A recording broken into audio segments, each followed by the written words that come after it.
David Warren was 38 years old when he woke up from a 10-month coma, and the first thing he saw, the very first thing, was his wife standing in his hospital room 8 months pregnant, not with his child. He had been unconscious since January. The math was not complicated. Petra stood at the foot of his bed, words already forming, an explanation already rehearsed. David could not yet speak in full sentences. His body was still relearning itself, but his mind, the engineer's mind that had spent a career calculating load, stress, and structural failure, was working perfectly. He looked at her stomach. He looked at her face. He looked at his Uncle Jerome standing silently in the corner, and Jerome's expression told him everything the notebook in Jerome's pocket already confirmed. Petra believed she was looking at a broken man. A man 10 months behind the world, physically diminished, emotionally devastated, with no idea what had been done to him while he was gone.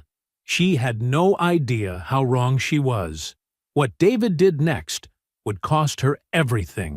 Before we jump into the story, comment where in the world you are watching from and subscribe, because tomorrow's story is one you need to hear. The city was still dark when David Warren got to the site.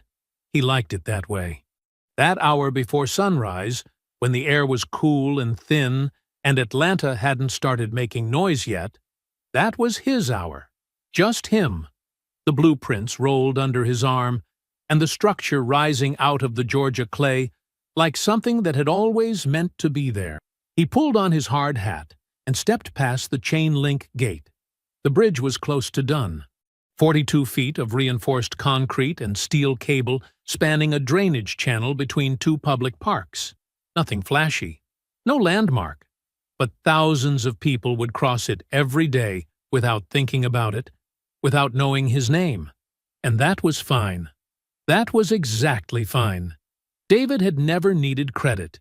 He needed the thing to hold.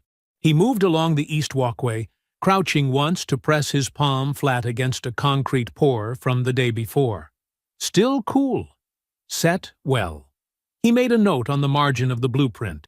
A man on his crew, young kid, maybe 23, had asked him once why he still came to sites himself. "You're the engineer," the kid said. "Other guys just review photos." David had looked at him. "Photos don't tell you if a pour's set right," he said. "Your hand does."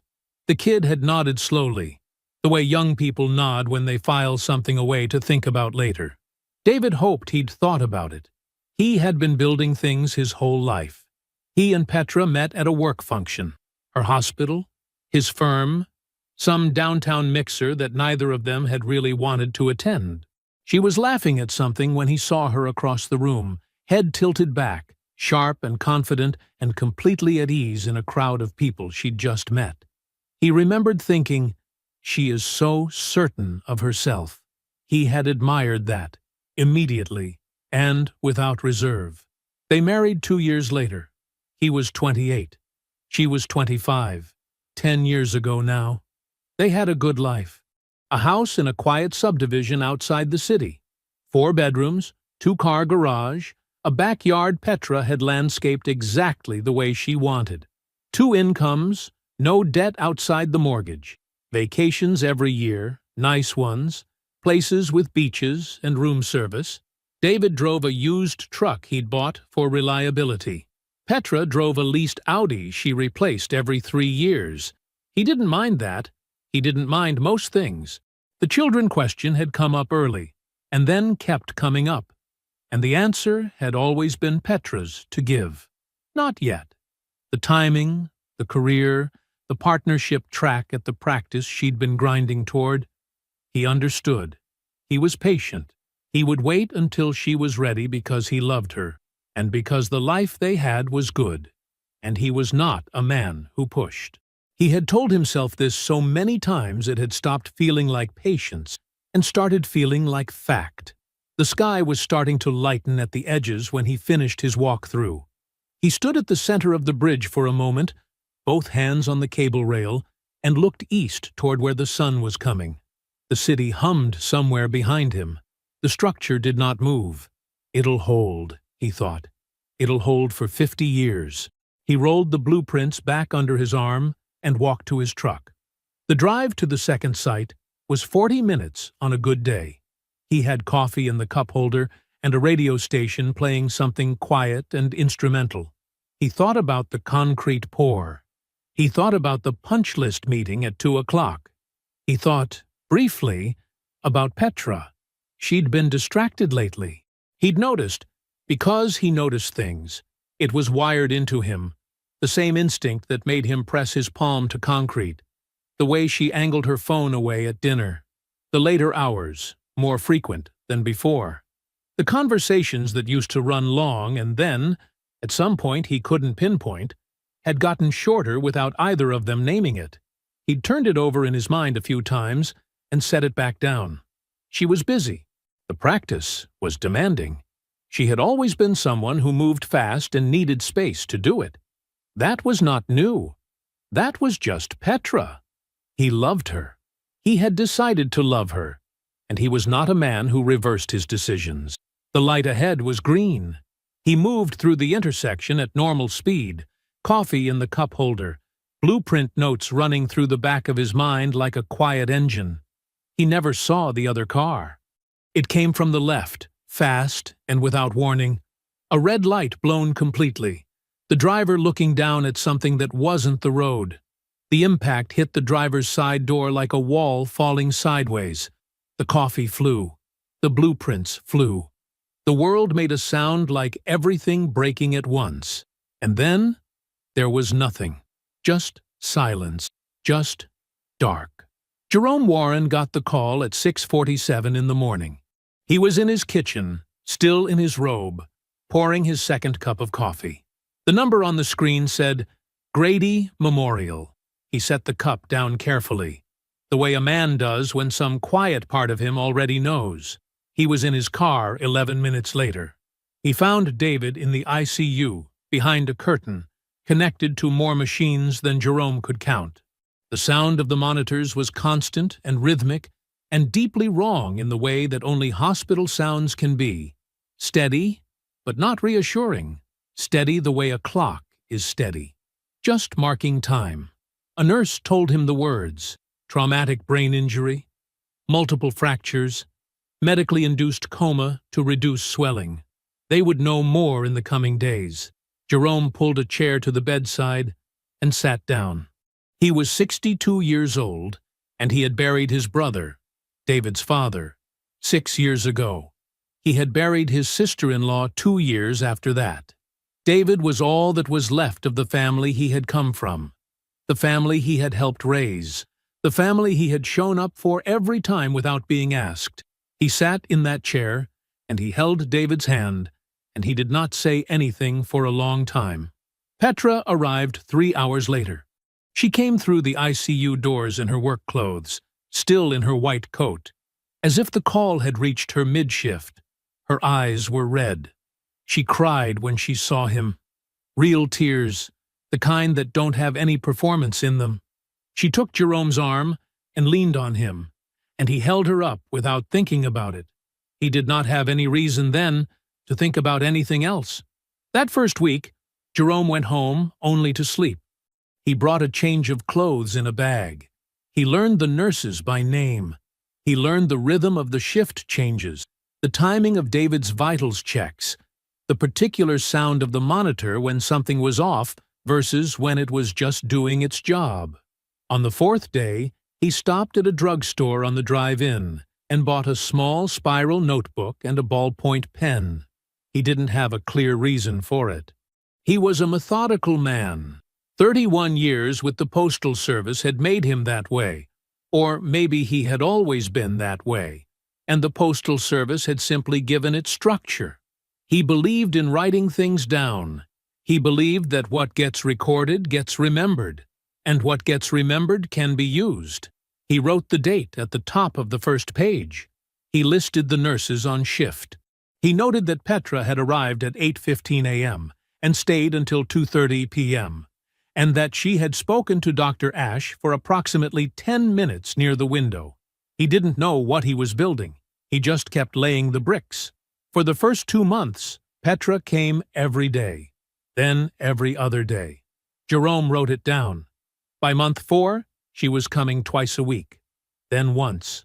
She always had a reason, a long shift, a covering schedule, a procedure she couldn't hand off. Jerome did not judge the reasons out loud. He wrote them in the notebook next to the dates. By month 5, Dr. Patricia Ashe, David's lead neurologist, a precise and serious woman who spoke with the kind of calm that came from decades of delivering news that could go either way, told Jerome that David's brain activity was showing encouraging patterns, that the sustained coma was becoming less necessary, that they were cautiously optimistic. Jerome asked her to say that again. She did. He wrote it in the notebook with a firm hand. He called Petra that evening and told her. She said that was wonderful. She said she would come by that weekend. She came 3 weeks later. A man named Andre Thibodeau visited the hospital for the first time in month 2. Jerome had met him once before. Some hospital function David had mentioned in passing. A colleague of Petra's, the kind of man who shook your hand too firmly and remembered your name too quickly. Jerome had not thought much about him then. He thought about him now. Andre came 3 times total, always alone, always during afternoon hours when the floor was quiet. He did not bring anything, no flowers, no food, none of the small gestures people bring when they are visiting someone they are hoping will get better. The 3rd visit was the one that stayed with Jerome. He had been sitting in the hallway. The chair outside David's room had become his chair in the way that things become yours when you occupy them long enough. When he heard Andre's voice through the partially open door, calm, specific, unhurried, asking Dr. Ashe about survivability, about long-term prognosis, about what improving actually meant in practical terms. Dr. Ashe's answer was measured but clear. The outlook had shifted. She was encouraged. Andre said very little after that. Jerome heard footsteps.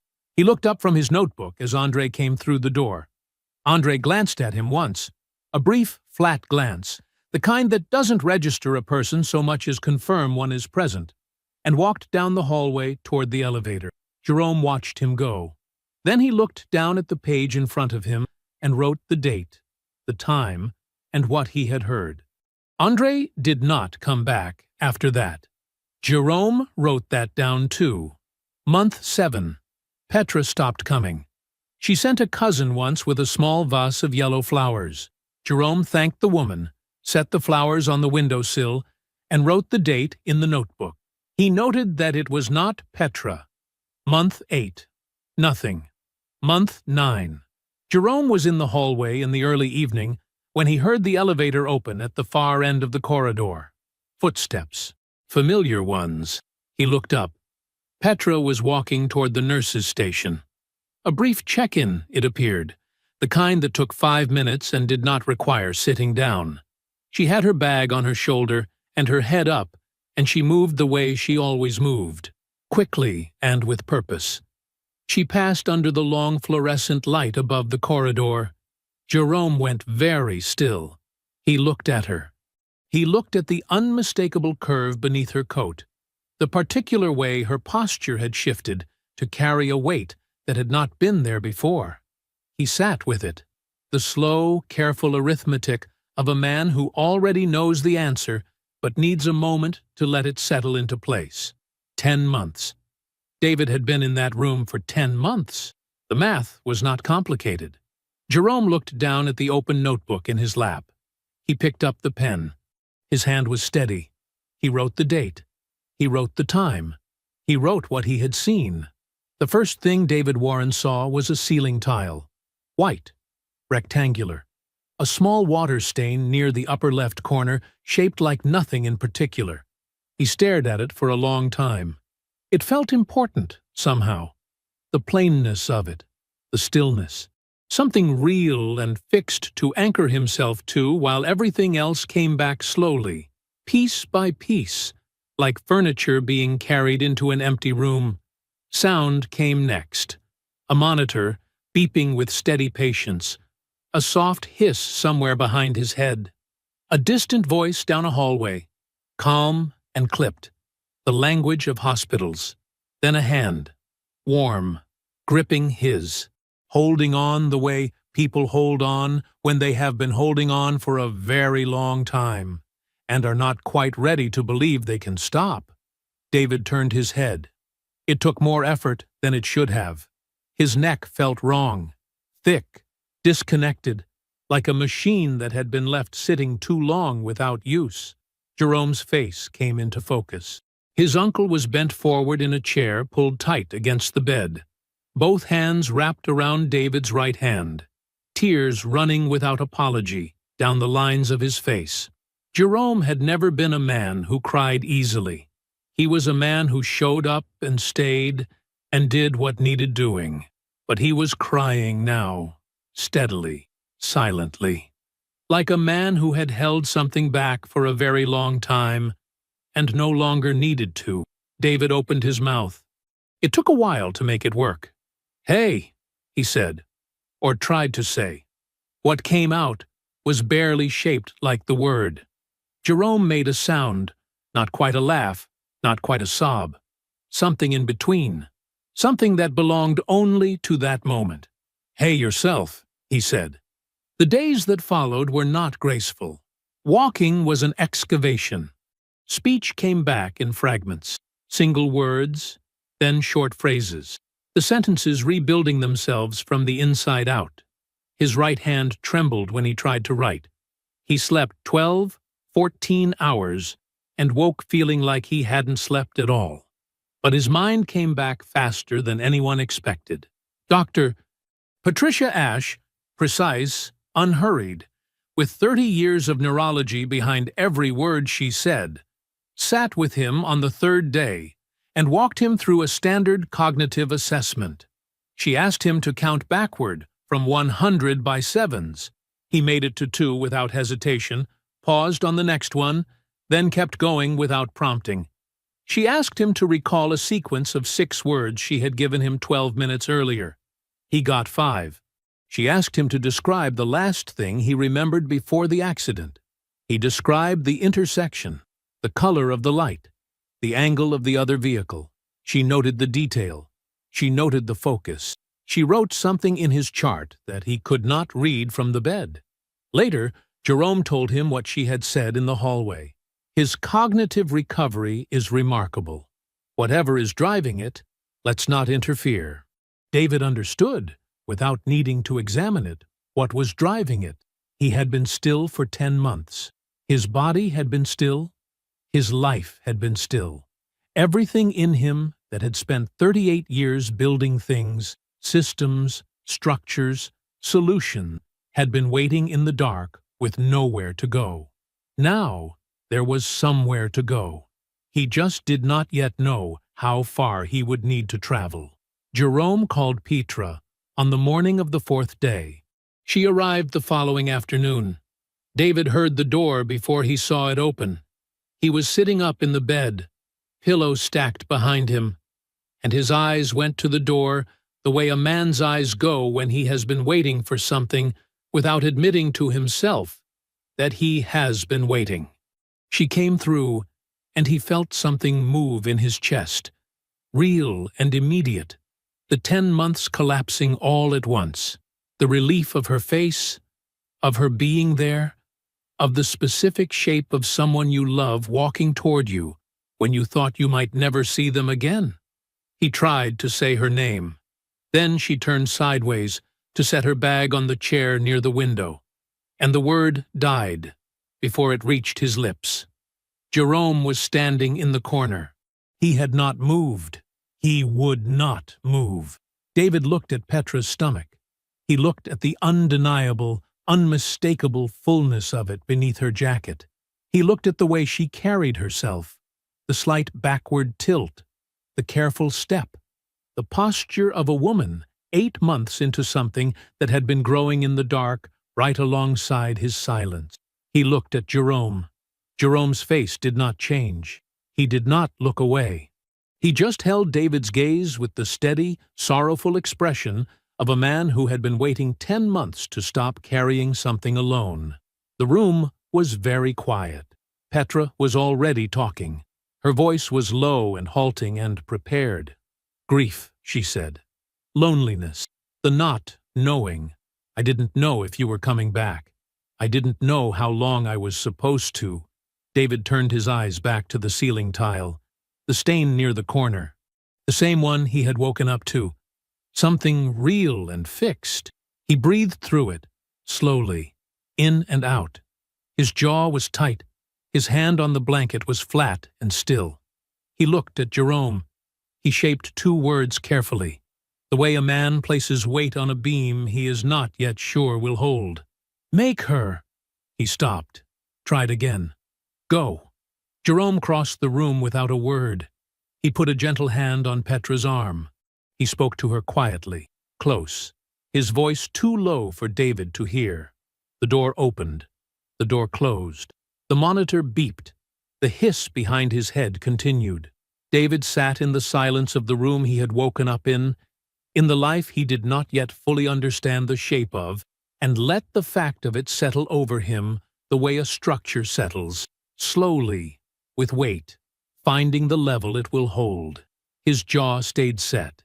His eyes stayed open. His mind, the part of him that had always thought in load and consequence, in cause and effect, in what holds and what breaks, had already begun. Jerome came back through the door. He sat in his chair without speaking. He did not reach for David's hand this time. He just sat. A long moment passed. David turned his head toward him. "Notebook," he said. Jerome arrived before the breakfast tray did. David heard the door and opened his eyes. The room was still gray with early morning light, the kind that hadn't fully decided to be day yet. Jerome came in carrying 2 coffees in paper cups, and his notebook tucked under his arm like it always was, like it was a part of him, like a man who carries a hammer, keeps it close out of habit even when there's nothing to drive. He set 1 coffee on the tray table. He set the notebook beside it. He sat down. He didn't say anything. David pushed himself upright, slower than he wanted to, but faster than yesterday. His right hand was steadier this morning. His speech had come back another increment overnight. He could feel it, the way you feel a muscle loosening after days of work. The words were closer to where he needed them to be. He picked up the notebook. Jerome had kept it in chronological order. The handwriting was small and even. The hand of a man who had spent decades filling out postal logs and legal documents where precision was not optional. The first entry was dated the day of David's accident. The last entry was 11 days ago. David read slowly. He read about the early weeks, the daily visits from Petra, the names of the nurses who rotated through his care, the flowers someone from his firm sent, that Jerome noted with the same flat neutrality he gave everything else. He read Jerome's account of André Thibodeau's first visit. A tea, Petra's colleague. Arrived 4:12 p.m. Did not stay long. Asked floor nurse about patient status. The second visit, 6 weeks later. Again. Spoke to doctor. Ash in hallway outside room. Asked specifically about prognosis timeline. Ash said improving. At left within 10 minutes. The third visit, 3 weeks after that. AT. Stood at the door. Did not come in. Left. After the third visit, nothing. Andre's name did not appear in the notebook again. David set his thumb on that page and held it there for a moment. A man who came to take a measurement. Who stopped coming once the measurement no longer gave him the answer he needed. He kept reading. Petra's visits tracked down the right side of the pages in Jerome's compact notation. Daily through month 2, then every other day, then weekly. By month 5, the gaps had widened to 10 days, 2 weeks. By month 7, there was a 2-week stretch with only a single entry. Petra, 20 minutes, did not speak to nursing staff. After that, nothing. Her name disappeared from the notebook the way Andre's had, not with drama, just with absence. Then, 9 months in, Near the bottom of a page, P in hallway. Visibly pregnant. Approx. 7 months. Noted 6:47 p.m. One sentence. The date, the time. David closed the notebook. He set it carefully on the tray table. He picked up the coffee Jerome had brought and held it with both hands, not drinking it yet, just holding the warmth of it. "I need you," he said, the words coming clean and even now, "to call your contact." At the legal aid office, Jerome nodded. He had been expecting this. "I need the financial records, everything she had access to under the power of attorney." He paused, choosing the next words deliberately, the way he chose materials, for load, for purpose. Account statements, transfers, all of it. "I'll call this morning," Jerome said. David nodded once. He set the coffee down. Camille arrived that afternoon carrying a paper bag from the deli 2 blocks from their firm's office, the same deli where she and David had eaten lunch at least once a week for 4 years. She set it on the windowsill and then turned and looked at him for a long moment, with the particular expression of someone who has rehearsed staying composed and is succeeding, but only just. "You look like yourself," she said. "Mostly. Working on the rest," David said. She pulled the chair close and sat. She asked about his therapy schedule, his sleep, the tremor in his hand. He answered honestly. Better, inconsistent, almost gone. Then she told him about the project he'd been running before the accident, how the team had held it together, how it was going to need him back. He told her he'd be back. She believed him. Then she folded her hands in her lap and looked at him with the kind of careful directness that meant she had been deciding whether to say something for a while, and had finally decided. "I drove by your house," she said. "Twice while you were here." David didn't move. "Tell me." "First time was a Tuesday. Nighttime, maybe 11. I was going to drop food off. His car was in the driveway. She said the way people say a word they'd rather not have reason to use. I didn't stop. Second time? 3 months later, Saturday afternoon. His car was there again. A beat. So was a moving truck. They were bringing furniture in. The room was quiet. Write that down, David said. Camille reached into her bag and pulled out a small notepad without being asked, like she had already known, had already decided what she was going to do when he said it. She wrote the date she'd stopped driving by, both visits, the car, the truck, the time of day.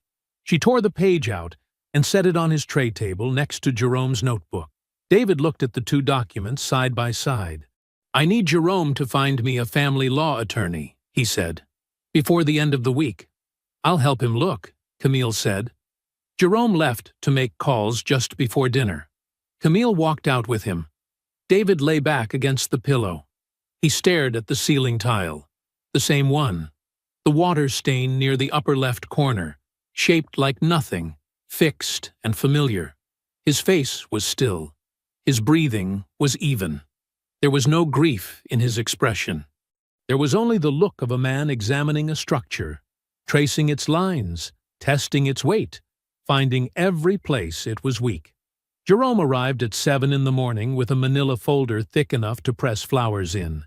He set it on the tray table the way a man sets down something heavy, carefully, with both hands, the way you treat a thing that has weight beyond its physical dimension. He sat. He poured coffee from a thermos he'd started bringing from home because the hospital machine down the hall made coffee that tasted like hot regret. He didn't open the folder. He let David do it.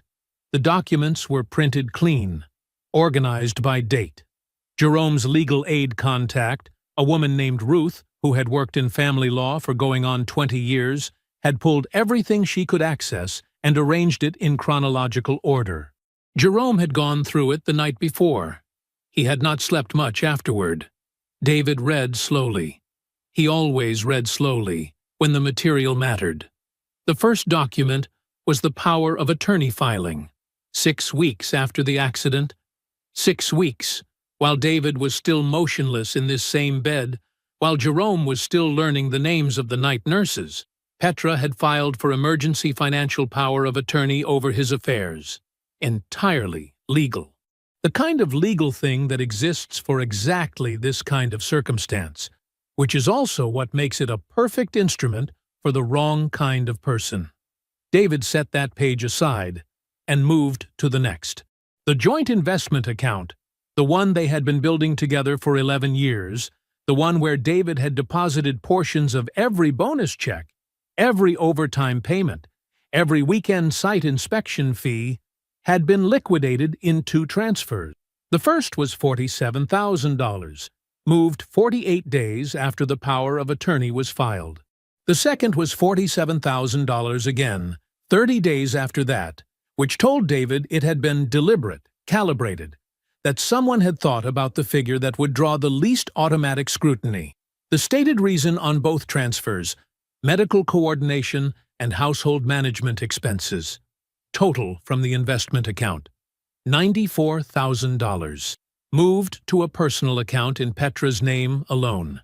David turned the page. The home refinancing came next. She had pulled an equity line against the house using the power of attorney. $60,000, drawn 4 months into his coma, routed to the same personal account. David set the documents down. He looked at the numbers. He looked at the dates. He thought about the years behind those numbers, the early mornings, the job sites in the rain, the weekends he had spent on second projects so they could build something solid, something that would hold. He thought about the word ours and what he had believed it meant, and what it apparently meant to her, which was different, which had always been different, and he just hadn't known it yet. He did not say anything for a long time. Jerome sat across from him and did not try to fill the silence. Finally, David said, quietly and without heat, $154,000. Yes, Jerome said. While I was in this bed. Yes. David picked up his coffee. He drank it. He set the cup back down with the same steady, deliberate movement he used for everything now. What time is Aldridge coming? Jerome checked his watch. 2 o'clock. Martin Aldridge arrived at 2 o'clock exactly, which told David something about him before he even sat down. He was a compact man in his late 50s, with close-cropped gray hair and the particular stillness of someone who had spent decades sitting in rooms where everything that mattered was written on paper, and you learned early to let the paper do the talking. He wore a dark jacket, no tie. He carried a legal pad. He shook David's hand. Both of them registered that David's grip was back.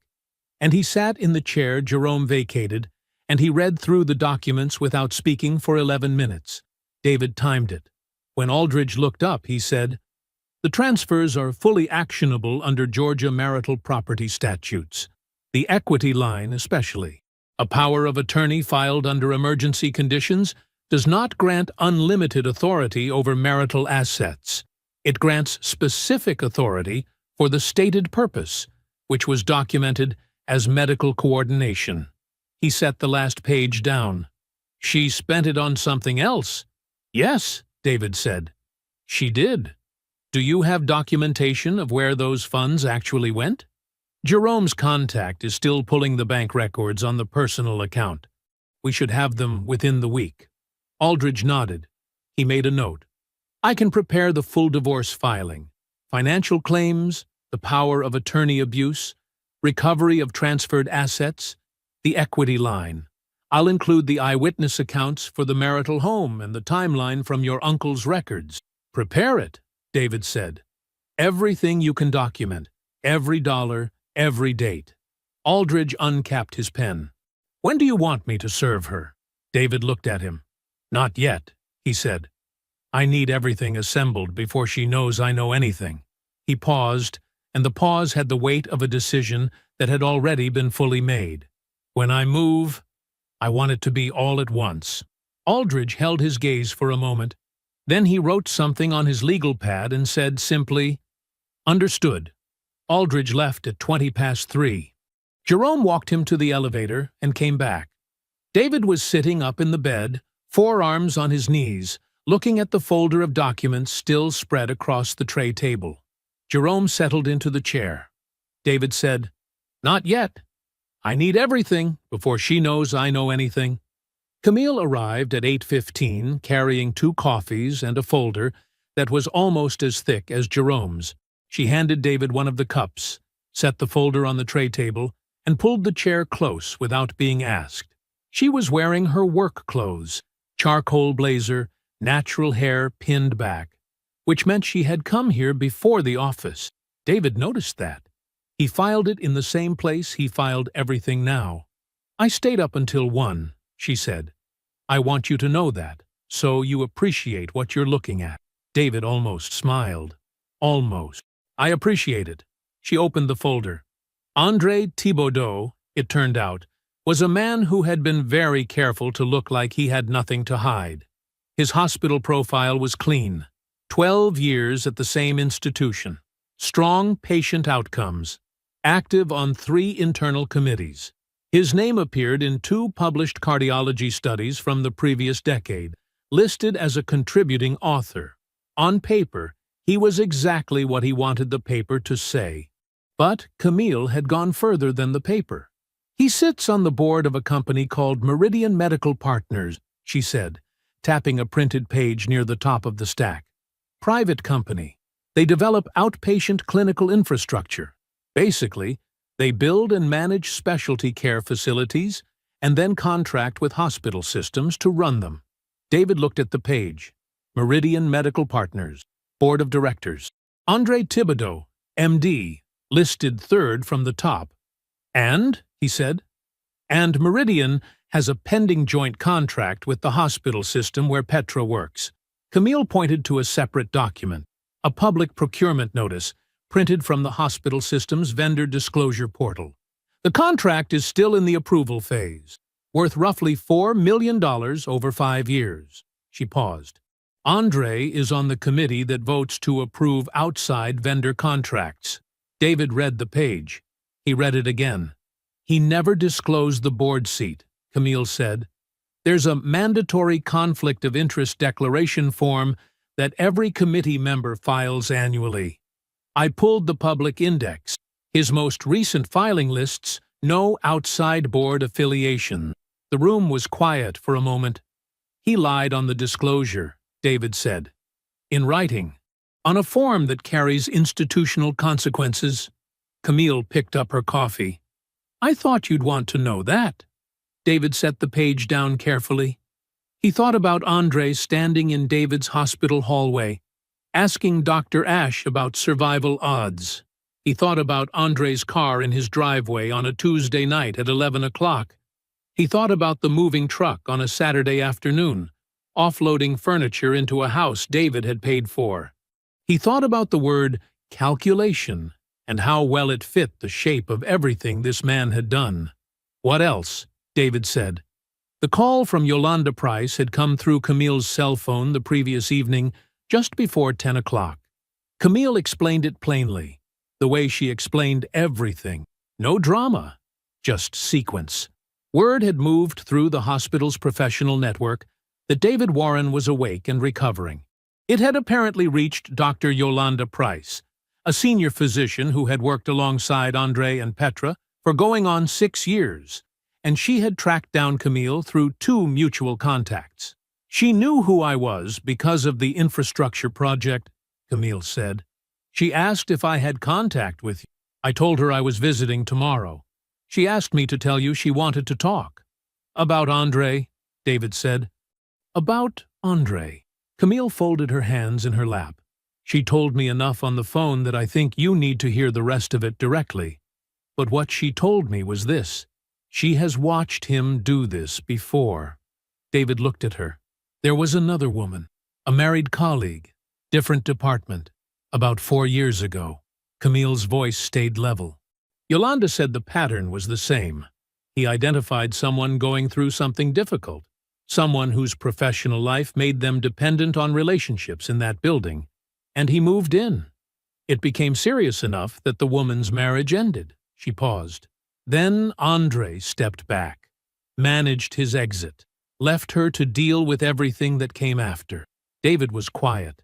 Yolanda documented what she saw at the time. Camille continued. She never filed anything because she didn't think anyone would act on it. But she said if David Warren is building a case, she used those words, building a case, she will put everything she witnessed into a formal statement. Both instances, everything she has. Why now? David said. Camille considered the question with the seriousness it deserved. She said she's tired of watching him walk the hallways like the rules are for other people. David looked down at the folder, at the board disclosure, at the contract number, at the name printed on the Meridian letterhead in clean, professional type. He picked up his phone. He found Aldridge's number. He read it aloud and handed the phone to Camille. Put her in contact with him, he said. Tell her to bring everything she has. Camille wrote the number down without comment. David leaned back. He thought about what he was holding now. The financial records, the timestamps in Jerome's notebook, the eyewitness accounts, Dr. Ash's clinical records, and now a senior physician willing to put a pattern of behavior into writing with her name attached to it. He thought about how a structure holds, how you don't apply the load until every joint is sound. Tell her I said thank you, he said. Tell her it matters. Camille nodded. David reached over to the tray table and picked up Aldridge's card. The discharge paperwork took 40 minutes. David sat in the wheelchair they required him to use. Hospital policy, the nurse explained apologetically, and he let Jerome handle the desk. Forms, signatures, the plastic bag of personal items that had been held in storage for 10 months. His watch, his wallet, his wedding ring, still in its original envelope, still sealed. He did not open the envelope. Jerome took it from him without a word and put it in his jacket pocket. The automatic doors slid open, and the morning air hit David full in the face, warm and unhurried, carrying the smell of cut grass and car exhaust, and the particular aliveness of a world that had kept moving without him. He closed his eyes for a moment and just breathed it in. Jerome's truck was parked close. An old Ford, dark blue, immaculate as always. Jerome opened the passenger door and waited. He did not hover, did not offer his hand. He simply waited, the way he had always waited, steady and present, without making anything into a production. David got in on his own. Jerome's house was a 20-minute drive through a neighborhood where people had lived long enough to plant real trees. The kitchen smelled like something had been cooking since before sunrise. Smothered chicken, cornbread, rice, a pitcher of sweet tea on the counter already sweating in the morning warmth. David sat down at the kitchen table, and Jerome set a plate in front of him without ceremony. He ate. Not quickly. Slowly. The way a man eats when the food means something beyond the food. Jerome sat across from him and ate his own plate, and neither of them felt the need to fill the silence with anything it didn't require. After the meal, David slept in Jerome's spare room, in a real bed with a real pillow, and the sleep that came was deep and without interruption. When he woke up, the room was gold, with late afternoon light. He lay still for a minute and listened to the neighborhood. A lawnmower somewhere down the block, a screen door banging shut, a car radio fading past. He thought, I am still here. Then he got up. Aldridge arrived the following morning at 9 o'clock sharp, briefcase in hand, and spread the complete case file across Jerome's kitchen table. They worked through it methodically, the three of them, Aldridge presenting each element in sequence, while David read and Jerome sat to the side with his coffee, listening to the architecture of everything he had helped build without knowing, back when he was just a man in a hospital hallway, who believed in writing things down. The financial claims were airtight. The investment account liquidation, the equity line, the power of attorney transfers, every dollar documented, every date stamped, every receiving account identified. Aldridge said the word actionable 4 times, and meant it each time. Camille's written statement was in there, clean and precise, the way Camille did everything, addresses, dates, times, descriptions of the vehicles present, the moving truck, the furniture. signed and notarized. Yolanda Price's formal statement was behind it. Longer, more detailed than David had expected. It named dates, described conversations, laid out the prior instance with the other woman in language that was careful but damning. Aldridge said the medical board would find it difficult to set aside. Jerome's notebook had been transcribed and notarized as well. Every entry, every timestamp, every observation logged from his months at David's bedside. Andre's 3 visits, the questions about survival odds, the abrupt departure when the prognosis shifted favorable. All of it dated. All of it signed. David turned the pages slowly. He did not rush through it. When he was finished, he looked up at Aldridge and said, "It's ready." Aldridge said, "It's ready." David made the call to Petra from the kitchen after Aldridge left. He had thought about what he would say and decided the truth was the cleanest option. A version of it anyway. The version that kept her standing still for 7 more days. She picked up on the 3rd ring.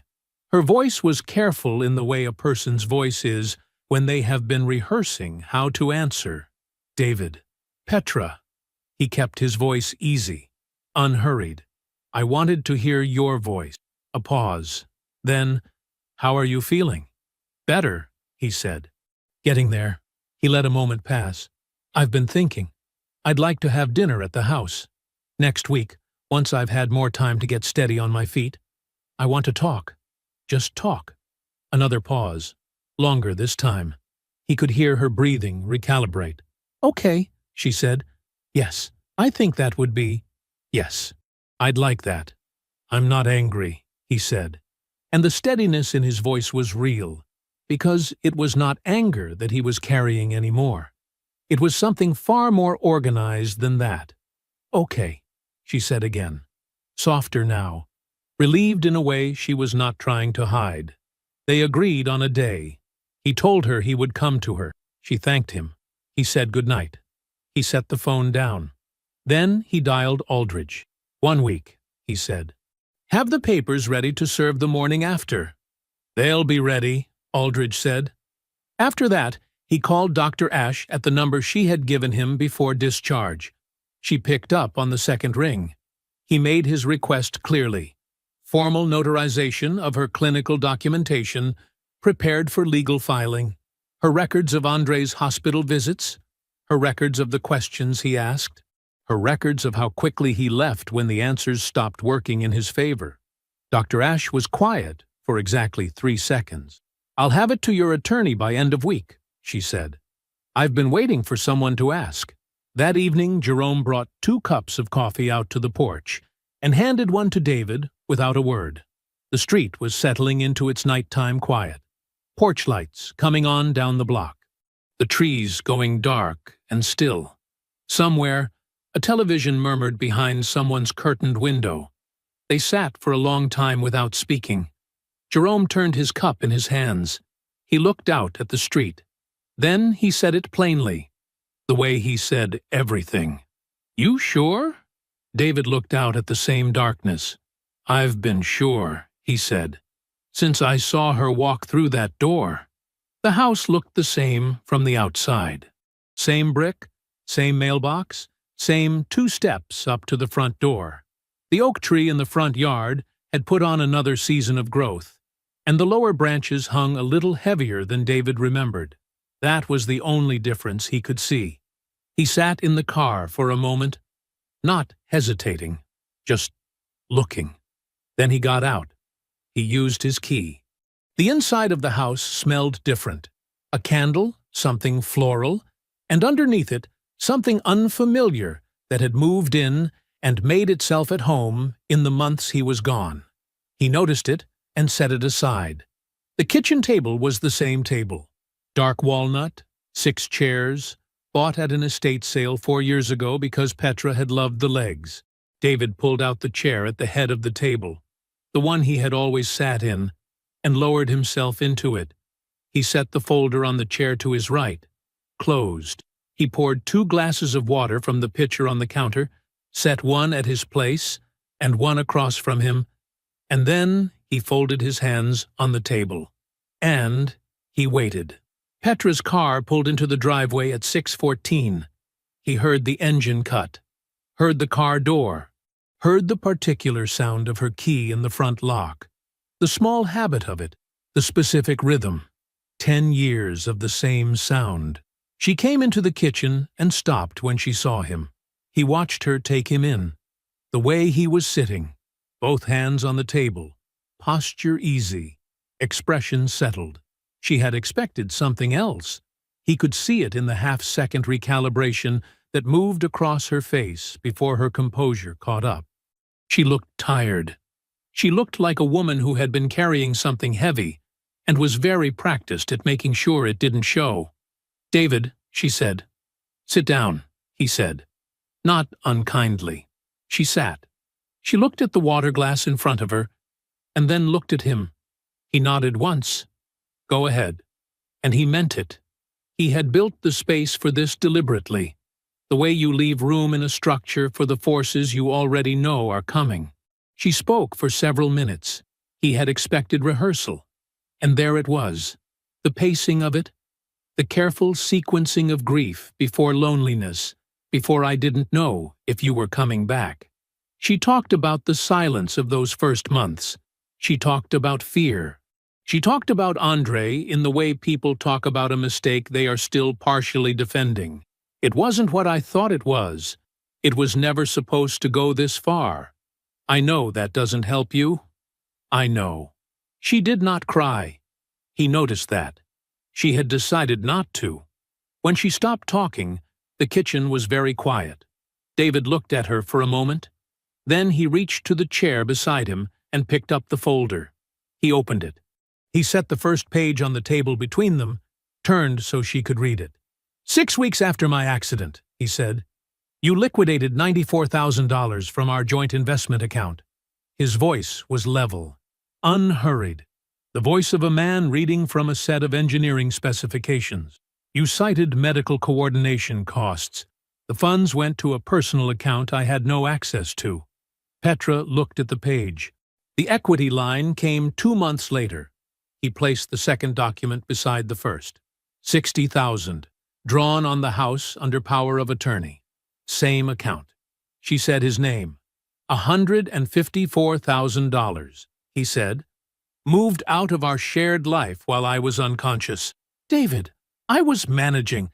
I had to keep the house running. The bills were—" "Petra." He said it quietly, not loudly, just with enough weight to stop the sentence. "I've seen the statements. I know where the money went, and I know where it didn't go." She closed her mouth. He moved to the next page. "Andre came to the hospital 3 times, not to ask how I was doing. Jerome was in the hallway." He looked up at her. "He heard Andre ask my doctor directly about the odds I'd survive. When the prognosis got better, Andre stopped coming. He never came back after month 3. Something moved across her face, something she hadn't rehearsed for. "Jerome kept a log," David said. "Every visit, every date, every timestamp from the parking garage." He set Jerome's transcribed notebook pages down, one by one, like cards. "You stopped coming by month 7. Not because the situation became too painful." He paused. "Because the situation had already resolved itself for you." Petra's composure came apart, the way a wall comes apart when the foundation has been wrong all along, not in one sudden collapse, but in stages. First, the stillness of a person who has run out of the right words. Then, the reach for anger, the desperate pivot. "How dare you reduce this to spreadsheets when I was alone and terrified and—" "The divorce papers are in the folder." David's voice didn't change. He set them on the table and slid them toward her with 2 fingers. "Aldridge will serve them formally in the morning. I wanted to hand them to you myself." She stared at them. "I hope you and the baby are healthy." He said it the way he meant it. Clean, simple, free of performance. His decency was his own. She had not managed to take that from him. He picked up his keys from the table. He stood. He walked out of the house. He did not look back. The papers landed at 9:07 in the morning. Aldridge's process server, a compact, unhurried woman named Mrs. Holt, arrived at the house with the stamped and signed filing in a manila envelope. She rang the bell once. When Petra opened the door, Mrs. Holt confirmed her name, placed the envelope in her hands, noted the time in her log, and walked back to her car. That was it. That was how 10 years ended on paper. Petra's attorney filed a duress argument the following week. The argument was this: Petra had been alone, terrified, and uncertain whether her husband would ever regain consciousness. The financial decisions she made under power of attorney were acts of necessity, not exploitation. She was a woman managing a household in crisis without a partner. It was a reasonable argument, constructed carefully, and it arrived at Aldridge's office looking confident. Aldridge had been waiting for it. He submitted Dr. Ash's notarized clinical timeline in response. 41 pages of time-stamped medical records, progress notes, and documented prognosis updates. The records showed something specific and damaging. Petra's hospital visits did not decline as David's condition worsened. They declined as his condition improved. Month 1 through 3. Daily visits. Prognosis. Critical. Uncertain. Month 4 through 6. Weekly, then bi-weekly. Prognosis. Stabilizing. Month 7. Petra stopped coming entirely. Prognosis. Recovery probable. The investment account liquidation happened in month 2. The equity line was drawn in month 4. Both transfers occurred in the precise window when David's survival was still in question. The argument was not that Petra acted alone in fear. The documents told a different story, one about a woman who moved quickly and decisively while her husband was at his most vulnerable and stopped managing the crisis the moment she could see it resolving without her involvement. The judge was not sympathetic. The equity line was flagged for full judicial review. The investment account transfer was ordered partially restored. $61,000 returned to a court-managed account pending final settlement. The house went into sale proceedings. Petra had 30 days to make other arrangements. She did not keep the house. The baby came 6 weeks after the dinner. A girl, 7 pounds, 2 ounces, born on a Tuesday morning at the same hospital where David had spent 10 months staring at the ceiling. The paternity test was court-ordered as part of the divorce proceedings, a formality that confirmed what everyone already knew. Andre Thibodeau was listed as the biological father on the documentation that went directly to Aldridge's office. Andre had been operating on a private calculation. His version of events had always assumed a quiet arrangement, an informal understanding, some money moved discreetly, his name kept at a manageable distance from the situation. He was a man accustomed to engineering clean exits. He had done it before. He had not accounted for Petra being furious. She had lost the house. She had lost the settlement she expected. She was working longer hours with a newborn and a fraction of the financial cushion she had spent 2 years quietly building. Andre had not called her since the divorce filing hit the news cycle of their professional circle. He communicated through his attorney. Politely, distantly. The way you communicate with a problem you are hoping will reduce itself over time. Petra filed for formal, court-ordered child support. The calculation was drawn from Andre's complete documented income, his attending physician's salary, his private practice billing records, and his board compensation from the medical development company.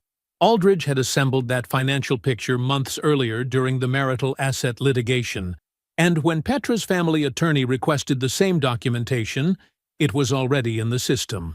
The monthly figure was substantial, not ruinous. Andre would still drive a nice car and live in a nice building and eat at nice restaurants.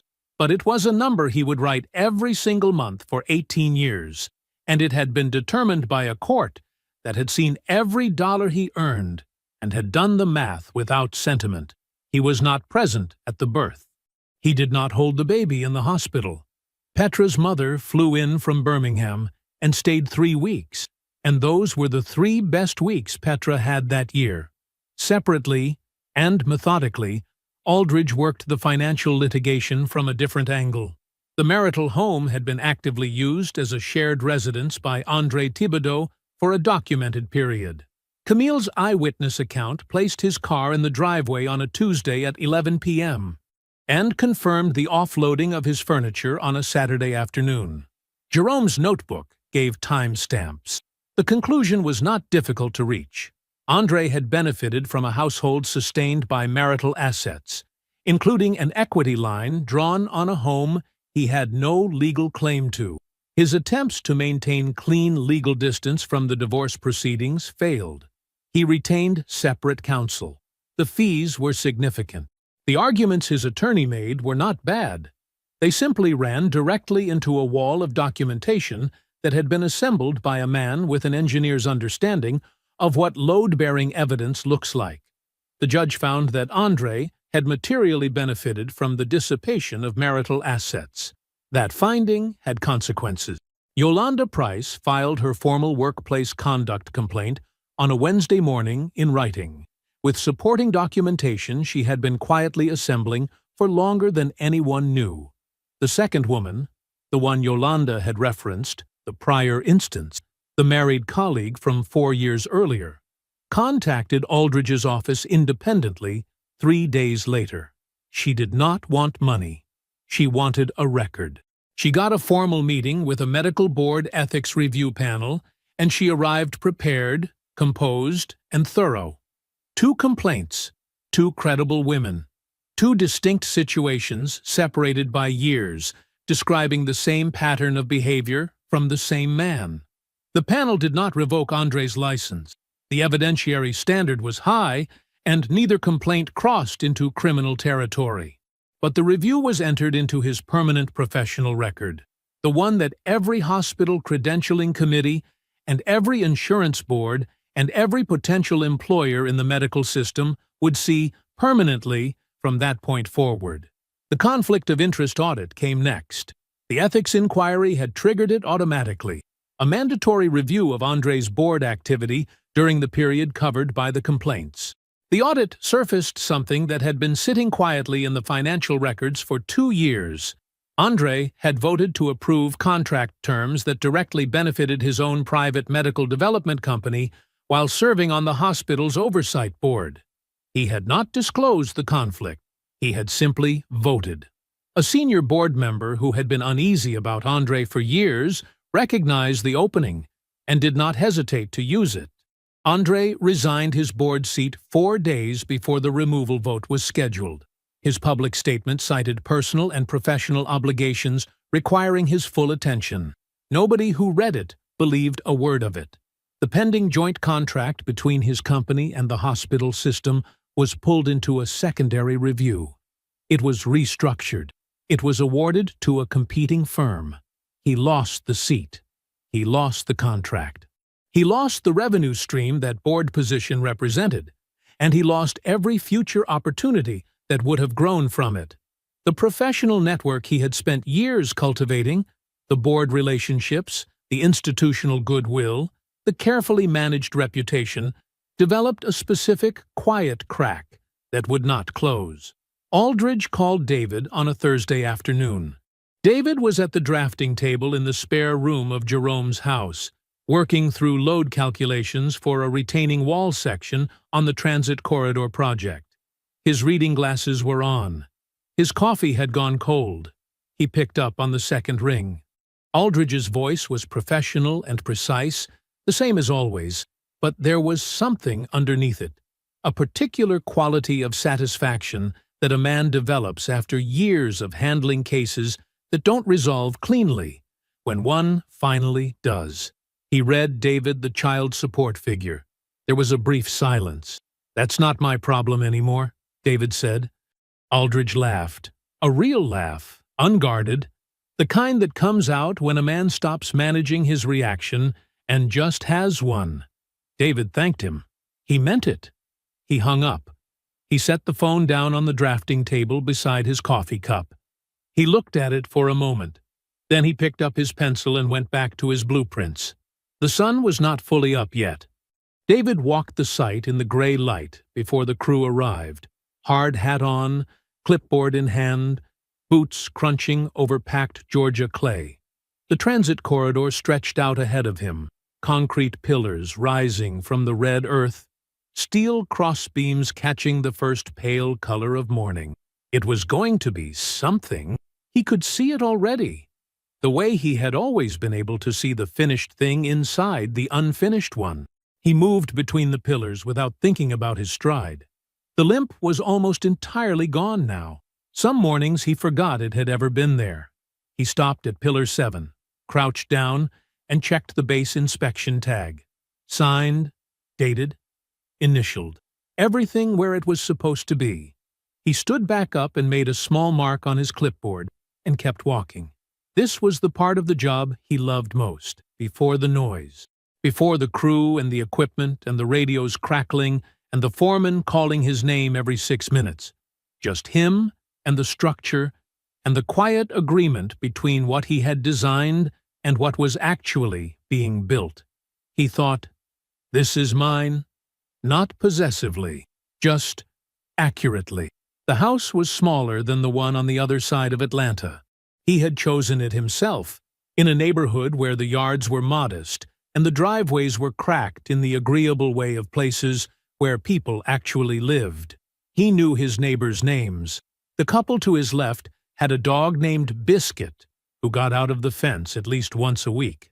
The retired teacher across the street waved to him every morning from her own porch without fail. He had a porch. That had been the only requirement on his list when he was looking. He had written it down. Porch. One word. Aldridge's paralegal had looked at the paper and smiled. He drank his coffee out there every morning before the drive to the site. On the mornings without a pressing deadline, he sat longer than he needed to, watching the street come alive. The first dog walkers, the garbage truck, the school bus, the slow, ordinary machinery of a neighborhood doing what neighborhoods do. He did not take it for granted. He had learned not to. Jerome came every Sunday. They watched football. Jerome brought food about half the time and accepted food the other half without making a thing of either. They argued about the same teams they had always argued about, and came to the same conclusions they always came to, and it was good. The specific, irreplaceable goodness of time spent with someone who knows you without requiring any explanation. Jerome still had the notebook. David had never asked him to throw it away. Jerome had never offered. It sat somewhere in Jerome's house, in a drawer or on a shelf, its pages filled with careful handwriting that had once been just a habit and had become something else. David did not need to look at it anymore, but he was glad it existed. He understood now why certain things needed to be kept, not because you planned to use them again, but because they were true, and truth deserved to be held somewhere solid. Camille had been promoted to senior project director 6 months after David returned to work. He had not been surprised.